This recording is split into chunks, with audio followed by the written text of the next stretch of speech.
महाराष्ट्राचे उपमुख्यमंत्री सन्माननीय एकनाथजी शिंदे साहेब यांच्या 61व्या वाढदिवसानिमित्त आज सोलापुरातल्या सर्व शिवसैनिक, युवासेना आणि शिवसेना यांच्या संयुक्त विद्यमाने आता एक चांगला कार्यक्रम, ज्येष्ठ नागरिकांचा, कॉमन मॅनचा सत्कार हा इथं आम्ही सर्वांनी आयोजित केलेला होता।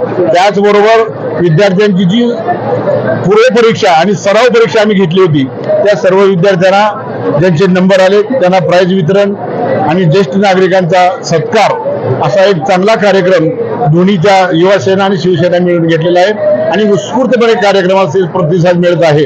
आणि आज सर्वसामान्य माणसाचं काम करणारे एकनाथ शिंदे साहेब याच्या पाठीशी महाराष्ट्रातली सबंध जनता आशीर्वाद रूपाने उभा राहील आणि तशी ताकद एकनाथ शिंदे साहेबांना देईल अशी या कार्यक्रमाच्या माध्यमातून आम्ही सर्व जनतेपर्यंत ते पोहोचवलेलं आहे आणि सर्व जनतेने त्याला चांगल्या पद्धतीने साथ दिलेली आहे। एवढंच आम्हाला समाधान आहे।